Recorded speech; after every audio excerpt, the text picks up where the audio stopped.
नमस्कार मित्रांनो. मागच्या इलेव्हेशन इन बॉइलिंग पॉईंट या लेक्चरमध्ये आपल्याला इक्वेशन मिळालं होतं.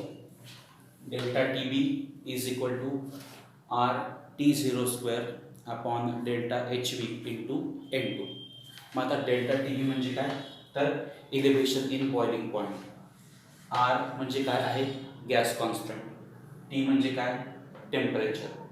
डेल्टा एच व्ही म्हणजे काय, मोलर हीट ऑफ वेपोरायझेशन. आणि N2 म्हणजे काय आहे, तर मोल फ्रॅक्शन ऑफ सोल्यूट. हे जे सगळे या इक्वेशनचं हे इलॅबोरेशन आहे. पण मित्रांनो ही जी ब्रॅकेटेड टर्म आहे कोणती, R T zero square upon delta H V, ही काय आहे, कॉन्स्टंट.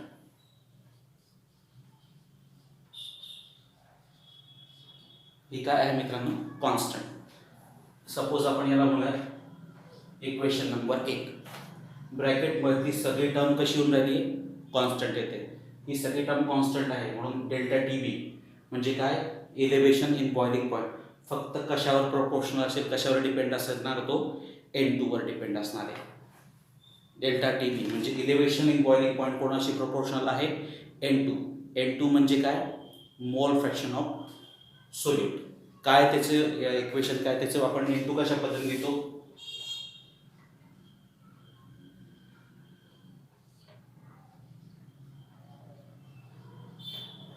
N2 आपण N2 ची व्हॅल्यू काय, स्मॉल n2 म्हणजे काय, नंबर ऑफ मोल्स कोणाचे, सोल्यूटचे. Number of moles of solute upon total number of moles of solute plus solvent.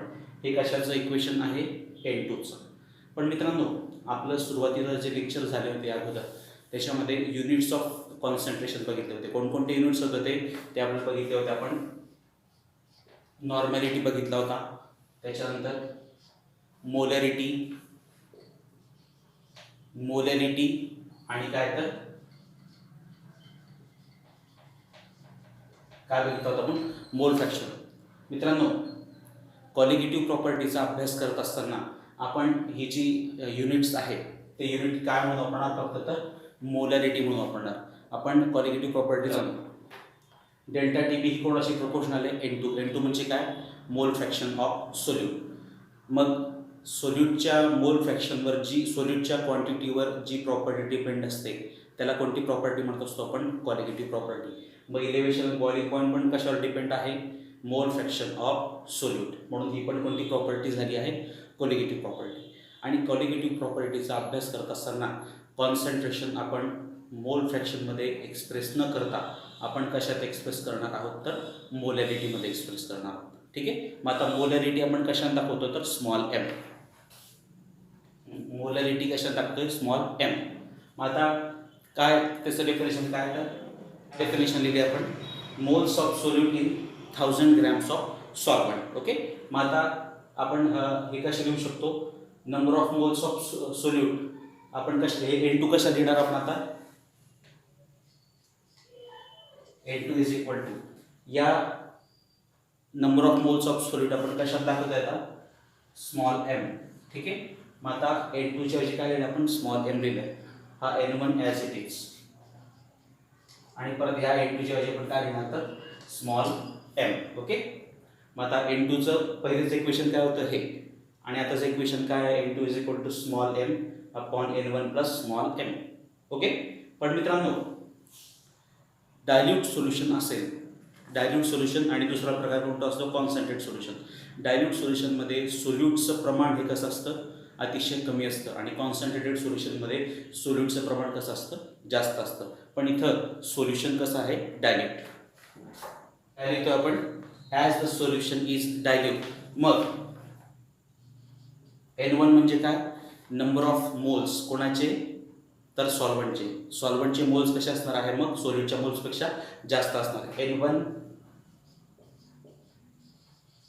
N1 is greater than m म्हणजे काय, तर नंबर ऑफ मोल्स कोणाचे, तर सोल्यूटचे. N1 चे मोल्स खूप जास्त आहे कोणापेक्षा, सोल्यूटच्या मोल्सपेक्षा. मग म्हणून आपण काय म्हणू शकतो, N1 प्लस m याची जी व्हॅल्यू आहे, N1 प्लस m याची नियरबोट व्हॅल्यू काय ते आहे, काय येणार, स्मॉल n येणार. मग हे N2चं फायनल इक्वेशन किंवा हे N2 आपण कसं लिहू शकतो हा बघूया.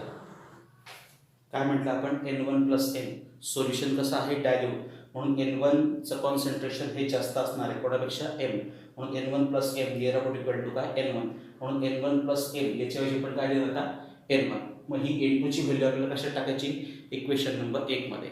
काय होतं इक्वेशन नंबर 1 आपल्याला इथं काय होतं आता N2 हे आपलं कोणतं इक्वेशन आहे इक्वेशन नंबर 1. काय लिहिलं आपण आता put the value of N2 in this equation. मग या N2 च्या ऐवजी आपण काय लिहिणार मग M/N1. मग इक्वेशन काय मिळणार हे इक्वेशन. काय केलं आपण एक नंबर आणि इक्वेशन फर्स्ट आणि इक्वेशन सेकंड मध्ये काय चेंज दिसतोय हे सगळे ॲज इट इज आहे. फक्त N2 ची किंमत आहे काय ती किंमत M/N1 ती आपण या ठिकाणी टाकली. मग आता या इक्वेशनला आपण रिअरेंज करतो म्हणजे काय हा जो स्मॉल N1 आहे तो कुठे ब्रॅकेटच्या बाहेर तो आपण काय घेणार आहे ब्रॅकेटच्या आतमध्ये घेणार. मग आपल्याला काय इक्वेशन मिळतं ते बघूया. काय केलं आपण हा जो बाहेरचा N1 होता तो कुठे घेतलाय ब्रॅकेटमध्ये घेतलाय. आपल्याला मिळाला आहे इक्वेशन नंबर 3. पण मित्रांनो बघा RT02 upon delta HV into N1 याची किंमत कोणा इतकी आहे KB म्हणजे काय मोलल इलेव्हेशन कॉन्स्टंट किंवा काय म्हणतो त्याला आपण इबिलोस्कोपिक कॉन्स्टंट. मग इक्वेशन नंबर 3 कसं लिहू शकतो आपण ब्रॅकेटमध्ये जे टर्म्स आहेत त्याची किंमत कोणा इतकी आहे KB, म्हणून इक्वेशन 3 काय होणार मग डेल्टा TB या ब्रॅकेटच्या ऐवजी काय घेणार बघता आपण आता KB.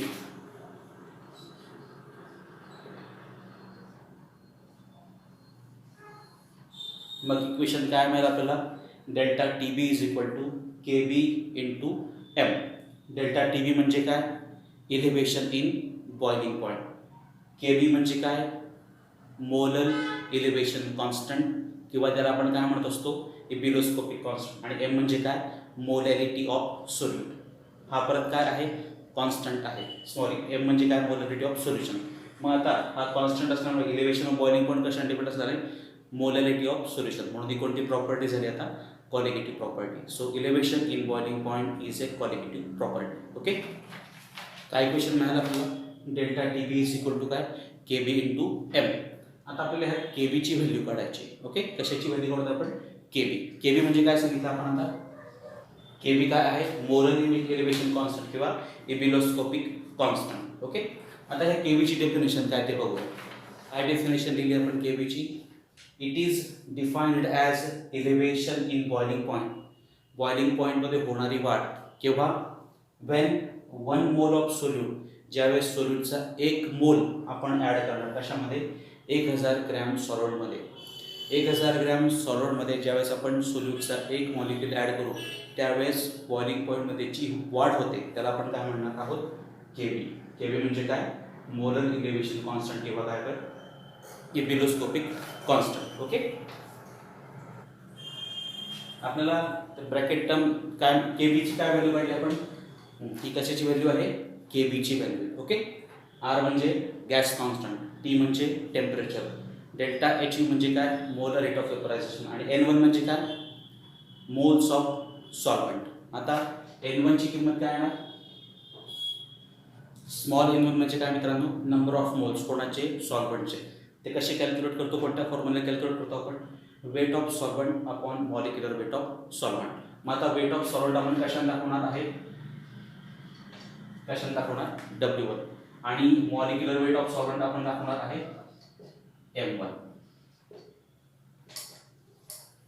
ओके आता ही जी N1 ची किंमत आहे ती आपल्याला कशात टाकायची इक्वेशन नंबर 1 बघूया. आता काय केलं आपण N1 च्या ठिकाणी ती किंमत टाकली काय आहे W1 अपॉन M1. बट काय delta HV upon M1 is equal to काय तर LV. मित्रांनो बघा डेल्टा HV अपॉन M1 याची किंमत काय आहे LV. मग आता ही किंमत आपण कशात टाकणार इक्वेशन नंबर 2 मध्ये. मग इक्वेशन नंबर 2 काय मिळणार LV म्हणजे काय लॅटेंट हीट ऑफ वेपोरायझेशन. मित्रांनो W1 म्हणजे काय घेतलं आपण वेट ऑफ सॉल्व्हेंट. आपण केबीची ज्यावेळेस डेफिनेशन बघितली होती, काय डेफिनेशन केबीची? It is defined as elevation in boiling point when 1 mole of solute is added in 1000 gram of solvent. मग वेट ऑफ सॉल्वंट किती घेणार? 1000 ग्रॅम.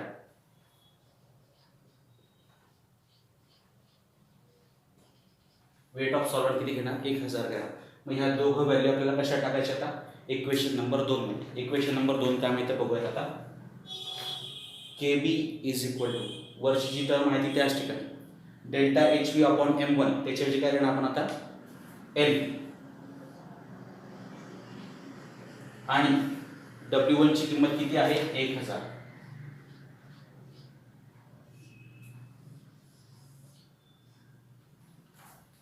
या फॉर्म्युल्याने आपण काय करू शकतो? केबी म्हणजे काय? Molar elevation constant. आता इथं केबी म्हणजे काय? इबिलोस्कोपिक कॉन्स्टंट किंवा मोलर इलेव्हेशन कॉन्स्टंट. आर म्हणजे काय? Gas constant. टी म्हणजे काय? टेम्परेचर. LV म्हणजे काय? Latent heat of vaporisation. या सगळ्या व्हॅल्यूज टाकून आपण काय करू शकतो? तर केबीची किंमत काढू शकतो. ओके.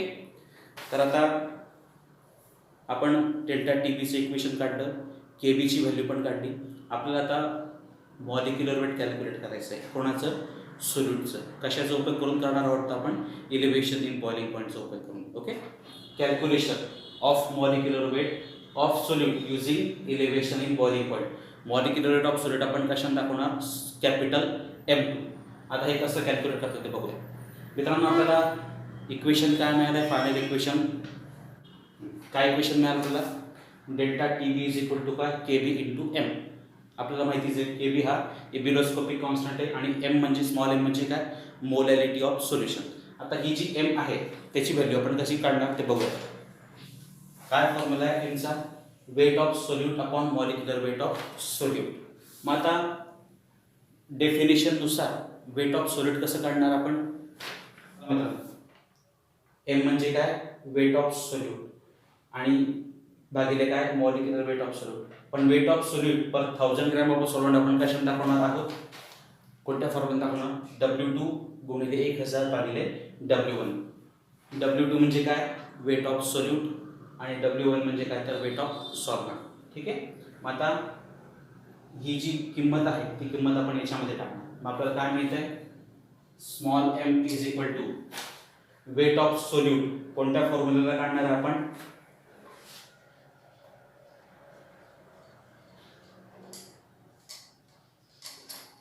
कशाने काढणार? W2 इंटू 1000 भागिले W1. हे काय आहे? Weight of solute. त्याची किंमत इथं आपण दिली भागिले काय? Molecular weight of solute. सोल्यूटचं मॉलिक्युलर आपण दाखवणार आहे कॅपिटल M2. ओके. मग आता क्रॉस मल्टिप्लिकेशन जर केलं तर आपल्याला काय मिळणार?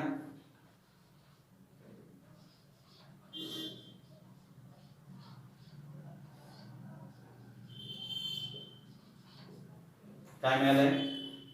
W2 इंटू 1000 भागिले M2 अपॉन W. मग ही जी M ची किंमत आहे ती आपण आता या इक्वेशनमध्ये टाकणार. इक्वेशन काय मिळणार? मग हे इक्वेशन काय? Okay. KB as it is आणि या स्मॉल mच्या ठिकाणी आपण ही सगळी किंमत टाकली. आपल्याला काय काढायचं मित्रांनो? Molecular weight of solute. ते आपण कशाने दाखवणार आहे? M2. याला म्हणतात इक्वेशन नंबर 2. मग या इक्वेशन नंबर 2 ला आपण रिअरेंज केलं तर इक्वेशन काय मिळेल बघूया. मग मॉलिक्युलर वेट कॅल्क्युलेट करण्याचा हा फॉर्म्युला आहे. KB म्हणजे इबिलोस्कोपिक कॉन्स्टंट, W2 म्हणजे वेट ऑफ सोल्यूट. किती ग्रॅम सोल्यूट घेतलं हे आपल्याला माहिती आहे. कशाची किंमत माहिती पडली आपल्याला? W2 ची किंमत माहिती पडली. W2 म्हणजे काय? Weight of solute. W1 म्हणजे काय? Weight of solvent. ते किती घेतलंय? 1000 ग्रॅम. म्हणजे कशाची किंमत माहिती पडली आपल्याला? W1 ची. KB ची व्हॅल्यू तुम्हाला दिलेली असते आणि डेल्टा TB म्हणजे इलेव्हेशन इन बॉइलिंग पॉईंट तुम्ही ही प्रॅक्टिकल करून काढणारी क्वांटिटी. म्हणजे सगळ्याच्या व्हॅल्यू मिळाल्यानंतर आपण काय काढू शकतो? M2 म्हणजे काय? तर molecular weight of solute. So this is the formula for calculation of molecular weight of solute. Thank you.